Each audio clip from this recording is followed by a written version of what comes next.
Hello बच्चों, आज हम पढ़ने जा रहे हैं यूपी बोर्ड की इंग्लिश की बुक का लेसन 1 थैंक यू गॉड। यह एक प्रेयर है, यह एक प्रार्थना है जिसमें पोएट ने ईश्वर को उन सभी चीज़ों के लिए धन्यवाद दिया है जो कि ईश्वर ने हमारे लिए बनाई हैं। तो चलिए स्टार्ट करते हैं इस पोएम को पढ़ना। Let us start reading this poem.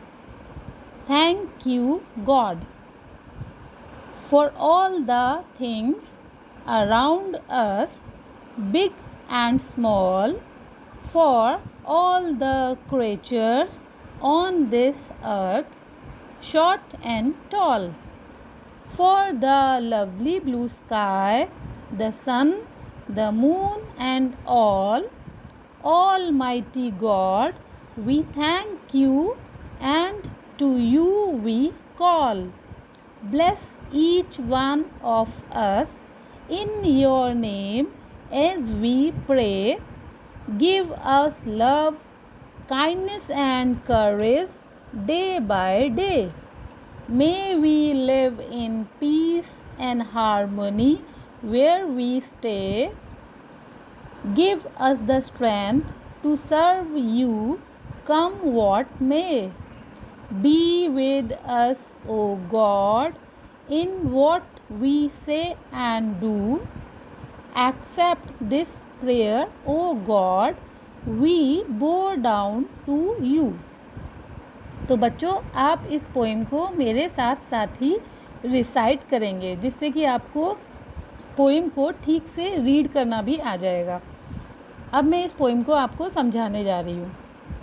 For all the things around us, big and small. It means that poet ईश्वर को उन सभी चीज़ों के लिए धन्यवाद दे रहा है जो कि हमारे चारों तरफ हैं। बिग एंड स्मॉल, चाहे तो बड़ी हैं या फिर वो छोटी हैं।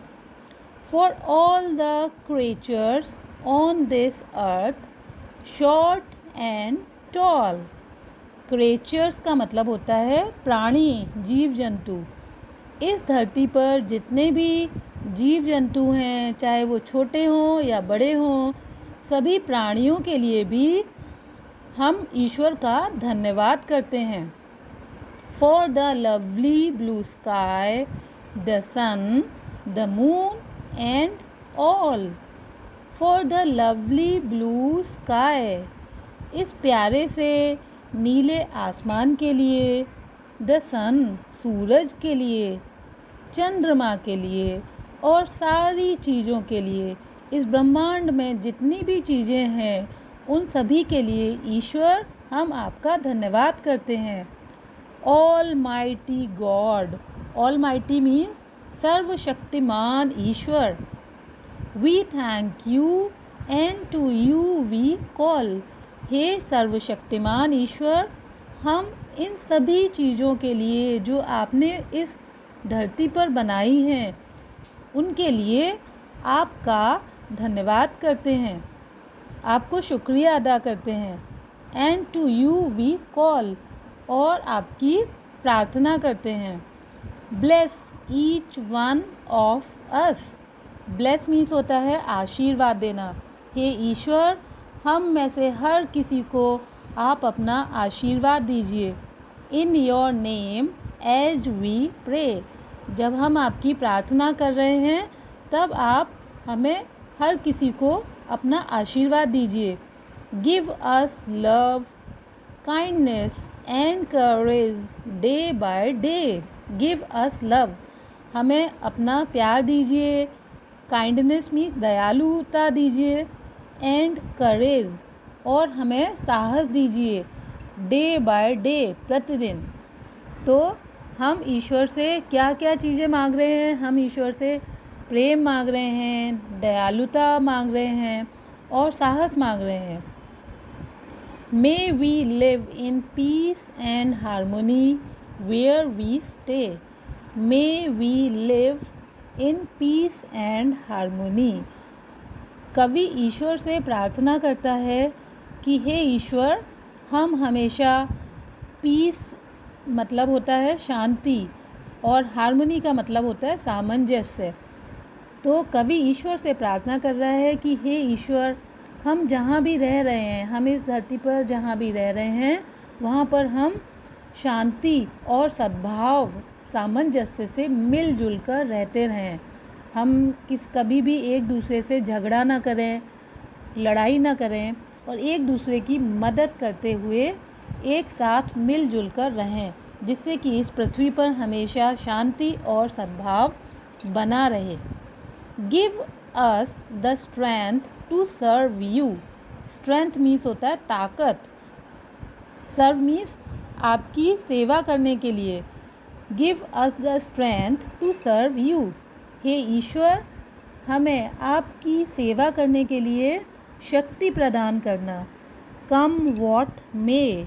कम वॉट मे मीन्स कोई भी परिस्थिति आ जाए, हे ईश्वर कैसी भी परिस्थिति आ जाए, हमें ऐसी शक्ति प्रदान करना कि हम आपकी सेवा करते रहें। Be with us O God. Be with us मतलब आप हमेशा ही हमारे साथ रहना, अपना आशीर्वाद हमेशा हमारे ऊपर हे ईश्वर बनाए रखना। इन वॉट वी से एंड डू। हम जो कुछ भी कहें या जो कुछ भी करें, उन सभी चीज़ों में अपना आशीर्वाद हमारे ऊपर बनाए रखना। Accept this prayer O God. हे ईश्वर, आप हमारी इस प्रार्थना को स्वीकार करें। एक्सेप्ट मीन्स स्वीकार करना। We bow down to you. Bow down means सर झुकाना, नतमस्तक होना। हे ईश्वर, हम आपके आगे नतमस्तक हैं, हम आपके आगे सर झुकाते हैं, आप हमारी इस प्रार्थना को स्वीकार करें। तो बच्चों, कैसी लगी यह प्रार्थना? अब इसके बाद न्यू वर्ड्स एंड फ्रेजेस हैं, जिसमें आप इस कविता में दिए हुए शब्दों के मीनिंग को जानेंगे। फर्स्ट वर्ड है क्रिएचर। क्रिएचर का मतलब होता है पशु, पक्षी आदि प्राणी। जो भी पशु पक्षी प्राणी हैं उनको हम क्या बोलते हैं? क्रिएचर। नेक्स्ट है ऑल माइटी। ऑल माइटी का मतलब होता है सर्वशक्तिमान ईश्वर, भगवान। अगला है पीस। पीस का मतलब होता है शांति। उसके बाद नेक्स्ट है हार्मनी। हार्मनी का मीन्स होता है सामंजस्य। स्ट्रेंथ। स्ट्रेंथ का मीन्स होता है बल या ताकत। उसके बाद नेक्स्ट है एक्सेप्ट। एक्सेप्ट मीन्स स्वीकार करना। उसके बाद है नेक्स्ट बो डाउन। बो डाउन मीन्स झुकना या झुकते हैं। अब हम इस लेसन के क्वेश्चन और आंसर्स को पढ़ेंगे और समझेंगे। तो क्वेश्चन नंबर 1 है what are the things for which we should thank God. मतलब वो कौन सी चीज़ें हैं जिनके लिए हमें ईश्वर को धन्यवाद देना चाहिए। Answer, we should thank God for all the things around us, for all the creatures on this earth, and for the lovely blue sky, the sun and the moon, and all the things in this universe.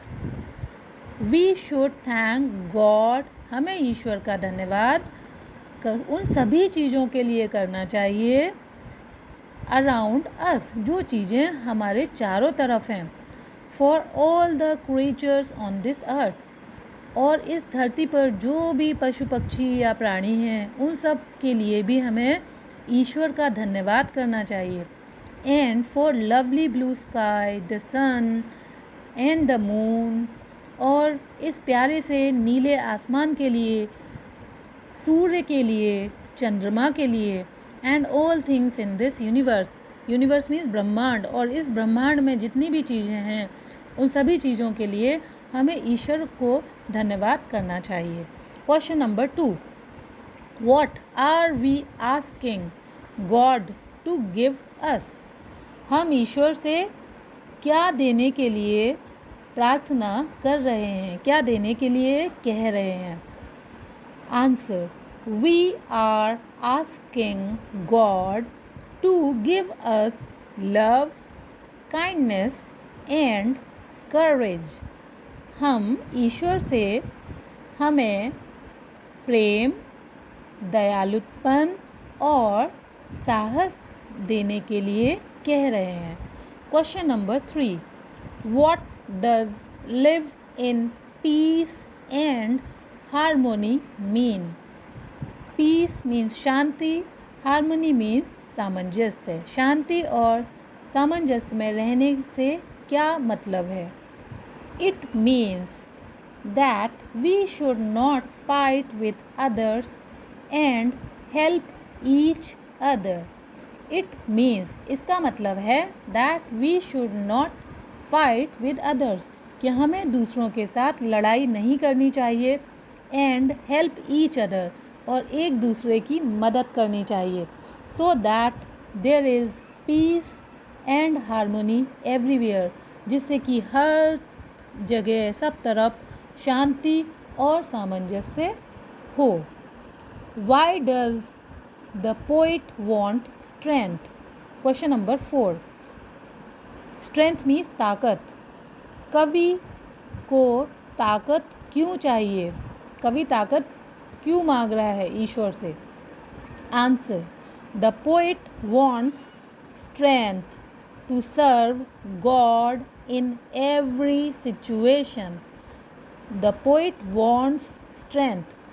Poet means कवि। कवि को ताकत इसलिए चाहिए to serve God, जिससे कि वह ईश्वर की सेवा कर सके इन एवरी सिचुएशन, हर स्थिति में। Question number 5, what does the word almighty mean in the poem? Almighty word का इस कविता में क्या अर्थ है? इट मीन्स, इसका मतलब है that God has the greatest power and strength, कि ईश्वर ही सर्वशक्तिशाली है। ईश्वर के पास ही सबसे ज़्यादा शक्ति और ताकत है।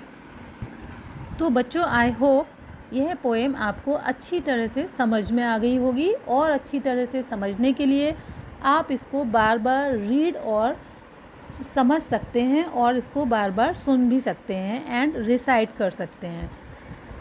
Thank you, and please subscribe करके नोटिफिकेशन बेल को क्लिक कर दीजिए, जिससे कि आपको मेरी न्यू वीडियोस का नोटिफिकेशन मिल जाए। Bye bye.